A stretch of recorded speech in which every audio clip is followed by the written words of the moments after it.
pas begitu merinding, tahu-tahu itu begitu sangat mengagetkan dan mengejutkan. Sosok yang bisa dibilang maaf kata kuntilanak jatuh langsung dari atas, posisinya brek aja. Saya kaget. Itu Posisinya dia jatuh kemana, depan Mas? roda banget. Depan roda.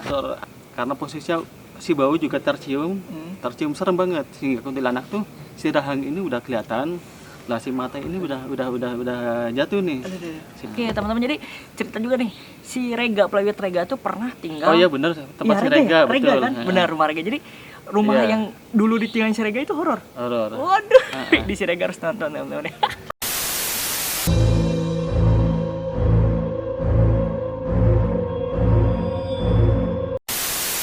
Halo, what's up guys? Kembali lagi bersama gua Mel Casey. Kali ini gua nggak main game, teman-teman. Gua nggak jauh banget dari komputer, dari PC, teman-teman. Di sini gua ditemani oleh Mas Ali ya. Kita mau ngapain di sini, Mas? Mau ngobrol masalah apa ini? Jadi di sini gue bakal berfokus ke konten horor, Mas. Dan Mas Ali ini menjadi orang pertama yang jadi narasumber gue, teman-teman ya. Kenalin, Mas. Mas Ali tinggalnya di mana? Profesinya sebagai apa? Agak kecil suaranya. Oh ya, oke. Nama gue Ali. Saya tinggal di Parakan Saat dan profesi saya sebagai penjual nasi goreng yang posisinya berjualan di malam hari ya. Berkeliling komplek lah. Berkeliling. Sejak tahun berapa, Mas? Dari tahun 2004. 2004 cuy. Iya. Berarti dari saya SD, Mas, 2004. Betul. Mas udah dari 2004 tuh di komplek Komplek ini. Jadi ya gimana? Antar. Oh, itu jadi nama daerah di sini, teman-teman. Mas Ali berjualan dari 2004, yang pastinya cerita horornya juga banyak banget, teman-teman ya. Banyak banget pastinya. Banyak banget ya, Mas. Oke, aku mau langsung aja ke cerita pertama nih. Cerita pertama, Mas jelasin dari tempatnya di mana, itu tahun berapa. Ya pokoknya ceritain aja, Mas. Ya jadi cerita Mas Ali nih, pertama kali pengalaman horor Mas Ali di komplek ini nih. Gimana, Mas, ceritain? Oke, untuk berbagi pengalaman ya, untuk masalah cerita horor sebenarnya banyak banget.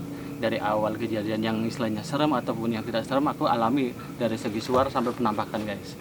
Oke, dari suara berarti dari mulai suara sampai penampakan Mas sudah. Iya. Udah pernah ngalamin. Oke, Mas, langsung aja nih ke cerita yang paling pertama nih. Oke. Pertama dan berkesan mungkin ya, Mas ya. Cerita pengalaman terkesan enggak begitu, cuman beberapa pengalaman yang masih belum terkesan. Ya karena posisinya masih timbul suara-suara kayak gitu. Kita langsung aja ke cerita yang serem aja ya. Iya, serem-serem lah, Mas. Langsung aja gaskan ya. Sebagaimana saya penjual nasi goreng, tempat begitu belum ramai ini lah ya.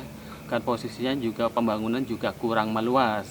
Sekarang mah pasti udah meluas lah, dan posisinya juga ramai. Tapi walaupun posisi ramai, itu juga posisi saya masih meragukan untuk lewat ke arah situ. Iya. Walaupun udah seramai nggak sesepi di 2004 gitu, di 2021 tetap aja kalau beberapa daerah itu Mas takut ya. Masih dikarenakan ibaratnya di tempat itu tuh ada sosok makhluk yang Mas takutin ya. Masih nunggu seolah-olah masih menunggu. Nunggu ini Mas Ali kapan datangnya katanya. Betul. Oke, Mas, udah ceritanya Mas. Ya sebagaimana saya cerita awalnya, sebagaimana saya penjual nasi goreng keliling. Tapi nggak seperti yang film-film, sebagaimana si makhluk gaib itu memanggil kan, Mang beli nasi gorengnya, atau Mang manggil sini kan gitu. Iya. Tidak, itu cerita langsung begitu saya lewat, suasana udah beda. Oke. Itu jam berapa, Mas? Itu kejadian kurang lebih jam 9. Masih jam 9 loh. Masih jam 9. Ya, Mas, ya? Tapi suasana begitu kan, selampu juga nggak seterang ini, guys. Iya. Jadi kalau di komplek gue ini baru mungkin sekitar 3 tahunan yang lalu ya, Mas ya. Baru ada lampu-lampunya ya. Ya lebih sih, kurangnya lebih. Lebih ya. Waktu pas saya seramai cerita begitu lama, akhirnya adalah kasih beberapa lampu di titik-titik yang tertentu. Setelah Mas cerita ibaratnya ke warga, jadi mulut ke mulut gitu ya. Iya. Gimana tuh, Mas, tuh yang cerita yang bikin Mas takut tuh? Nah, ya awalnya begitu ya, seperti biasa kan aku keliling-keliling. Pas begitu tahu-tahu udah merinding teh gini kan, merinding. Nah pas itu nggak lama kemudian lah, posisi lampu aku kan bukan lampu listrik tuh, iya. masih pakai lampu patromak ya. Iya. Jadi kelihatannya agak samar-samar itu. Pertamax tuh lampunya agak kekuningan gitu ya Mas? Ya, posisi kan meredup dulu. Kalau posisi iya, lampu meredup. kalau kurang angin kan meredup tuh. Iya. Lampunya meredup, akhirnya begitu kompak kan lampunya sangatlah terang gitu. Nah, itu Iya. posisinya pas lagi meredup dia. Oh. Pas lagi meredup. Terus. Nah, pas lagi meredup itu lah adalah suara-suara yang nggak jelas gitu. Tapi begitu saya nggak menghiraukan itu kan, karena posisi saya fokus kepada saya jualan itu. Benar. Nah, tapi ternyata begitu lama kemudian saya rasakan begitu merinding. Oh, Nah, oke. pas begitu merinding, tahu-tahu itu begitu sangat mengagetkan dan mengejutkan. Sosok yang bisa dibilang maaf kata kuntilanak jatuh langsung dari atas, posisinya Astagfirullahaladzim. brek aja. Saya kaget. Itu tuh Posisinya Dia jatuh kemana depan Mas? roda banget. Depan roda? Hampir mau ke injak, mau ketabrak kan gitu. Begitu mau ketabrak, saya langsung begitu kaget. Saya cuma lihat aja, pas begitu lihat cuma berinding doang, nyangkin berinding. Oh, tapi ternyata si kuntilanak bangun dan sangat mengejutkan. Lah begitu mengejutkan lah, posisinya juga udah sangat serem sekali sehingga saya itu tercengang. Saya tidak bisa berkata-kata. Sehingga begitu lah, karena posisinya si bau juga tercium serem banget, sehingga kuntilanak tuh si rahang ini udah kelihatan. Lah si mata ini udah jatuh nih. Si mata itu ya, posisinya udah muka tuh hancur, secara pakaian juga lusuh lah. Iya pastinya lah. Aduh, begitu bangun dia sangat menyeramkan. Sehingga tuh posisi sosok berdirinya pun gede. Kuntilanaknya juga nggak kuntilanak main-main. Itu mengejutkan yang sangat menyeramkan sekali. Walaupun saya udah pengalaman lihat situasi kondisi di mana lah, baik di luaran sana, bukan di kota. Ini mah di kota, guys. Saya juga nggak percaya kalau di kota ada seperti itu. Jadi mau di kota, mau di desa itu bukan patokan bahwa nggak ada gitu. Bukan suatu halangan. Bukan suatu halangan, coy. Entah kenapa tiba-tiba pun seperti itu. Ya begitu saya melihat dengan tercengang dan saya juga tidak kuat untuk mencium baunya. Iya. Akhirnya saya lari. Nah, ninggalin gerobak Mas. Bahkan saya sempat ninggalin roda. Lah, yang bikin tertariknya larinya saya bukannya saya menghalangi dia, tapi saya menabrak dia. Posisinya. Lah posisi menabrak dia pun saya rasanya kayak nendang angin gitu, guys. Oh, jadi emang sambil nembus saya nggak teriak juga, nggak bisa kan, mulut terkunci. Oh iya, jadi tercengang. Banyak cerita kalau kita melihat sesosok hantu itu malah kita nggak bisa ngapa-ngapain ya. Nggak bisa ngapa-ngapain, kita kayak diem gitu, kayak terpesona mungkin. Bahasanya seperti terpesona. Kalau gua apa ya, kayak gua langsung ngebayangin gitu sosoknya tuh kayak hancur, bener-bener mukanya hancur sampai matanya tuh berarti keluar ya, kayak meleleh cuy. Dan kalau gue mungkin kayak udah pingsan mungkin ya. Kalau Mas Ali masih bisa lari cuy, walaupun ninggalin gerobak ya. Walaupun berat untuk lari juga kita tertatih-tatih lah. Yang pada akhirnya saya lari untuk beberapa meter sampai napas sampai keringat juga keluar kan, ngap-ngap. Tapi ternyata begitu lari sekian meter saya ketemu seseorang yang posisinya sebagaimana ART lah. Iya. Kita mau pembantu lah ya. Iya.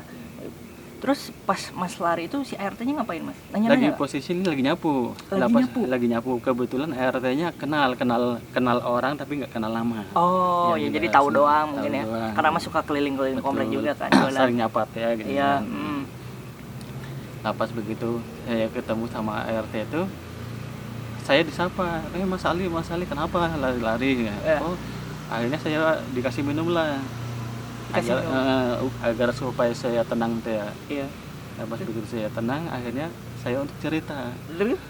Pas begitu ceritanya saya nggak sedetail yang saya lihat. Bahwasanya saya ketemu sama si Anu gitu aja. Bahwasanya saya nggak cerita saya ketemu kuntilanak ataupun seseram ini, nggak. Cuma saya ketemu si Anu di pojokan sana. Itu ceritanya begitu kebetulan banget. Itu belakang rumah sakit. Rumah sakit. Jadi di komplek ini gue jelasin dikit ya Mas ya, ke teman-teman nih. Jadi komplek gue tuh perbatasan dengan salah satu rumah sakit di Bandung, yang dimana cuman kayak benteng doang ya Mas. Dan katanya gue juga nggak tahu sih, belum pernah ngecek langsung ya. Di sebelah benteng itu langsung ruangan mayat ya Mas ya. Katanya mah banyak orangnya seperti itu. Banyak ceritanya seperti itu guys. Ini cerita pertama udah chaos ini. Bayangin dari 2004 sampai 2021 Mas punya berapa cerita? Yang pastinya bakal gue sharing ke kalian teman-teman ya. Jadi Mas, makasih banyak untuk part ke-1 ini. Oh ya, yang mau aku tanyain Mas, si gerobaknya Mas ambil jam berapa? Nah, saya ambil setelah saya cerita. Setelah cerita nih. Berarti masih malam itu juga? Masih malam itu juga, cuman saya minta anterin. Oh, nggak sendiri lah. Walaupun posisinya kita sama-sama takut. Oh iya benar. Tapi kalau saya berdua juga, agak gimana ya? Sering pengalaman hal itu juga nggak pernah untuk merasakan takut yang begitu sangat. Cuman karena saya bukannya istilahnya saya takut lah, karena posisi ngelihatnya juga sesangar itu lah, seseram itu kan itu. Betul. Akhirnya sama-sama antara takut dan tidak takutnya itu Jadi berani. Iya benar sih. Kitanya takut, si ART-nya juga takut. Akhirnya saya barengan deh untuk antar gerobak ya. Iya benar. Nah, pas begitunya lah saya ngambil order. Setelah itu udah saya selama 4 hari kayaknya kurang lebih 4 hari gak jualan karena saya masih tercium aroma bau busuknya sehingga untuk makan nggak nafsu. Bahkan saya bisa dibilang demam waktu itu lah, demam yang pada akhirnya demam selama 4 hari. Jadi sakit lah setelah melihat sosok itu. Mas Ali demam, dan Mas Ali itu karena ketika sebelum melihat sosok itu mencium harum yang kurang enak. Iya, kurang enak sehingga untuk makan aja udah nggak nafsu. Oke. Jujur ini gue tahu cerita ini teman-teman karena gue sama Mas Ali itu sudah, karena ya Mas Ali gue sering beli nasi gorengnya Mas Ali dari tahun berapa sih Mas kita suka cerita? 2012 ya? Sering cerita maksudnya sering cerita. Dari tahun 2012. Ini sebenarnya gue udah tahu, cuman ini mau gue sharing ke kalian menjadi salah satu konten pertama gue juga. Ini cerita di mana mungkin awal cerita ya dulu aku suka banget Mas nanya-nanya, Mas ini daerah mana yang banyak kantornya? Sampai ada salah satu jalan deket rumah gue ini, jadi jaraknya mungkin cuma sekitar 300 meter dari rumah aku ya Mas ya. Kurang lebih itu Mas Ali agak kurang berani ya? Atau malah nggak lewat sana? Nggak lewat sana teman-teman. Tadi awalnya berani, cuman nggak beraninya untuk tahun-tahun kemarin lah. Berarti baru-baru sempat adanya rumah kejadian itu kosong. Kan katanya kan rumah itu kontrak sama orang perkantoran. Perkantoran apa? Psikolog ya kalau nggak salah. Bukan, namanya yang bikin proyek jembatan ataupun apa gitu kan. Yang biasanya kan suasananya ramai itu anak-anak muda. Oh iya. Tapi ternyata pas begitu aku tahu nih, ini rumah bekas kontrakan si Rega ya? Sebelahnya. Oke, teman-teman, jadi cerita juga nih, si Rega, Playwit Rega tuh pernah tinggal. Oh iya benar, tempat si Rega, betul. Kan? Benar, rumah Rega. Jadi rumah yang dulu ditinggalin si Rega itu horor. Waduh, di si Rega harus nonton teman-teman. Oke teman-teman, ini mungkin part ke-1-nya teman-teman. Part keduanya bakal dilanjutin oleh Fikritis teman-teman ya. Jadi gue juga mau bilang masih banyak untuk Fikritis karena dari mulai kamera, lighting, sound semua dari Fikritis. Makasih banyak untuk Fikritis. Langsung aja kalian follow dan subscribe channelnya teman-teman. Ada di link deskripsi gue. Channelnya kalian langsung klik aja. Part 2-nya di sana teman-teman ya. Oke, Mas lanjut sama Fikri ya. Ini tegang banget pokoknya ya Mas ya. Oke.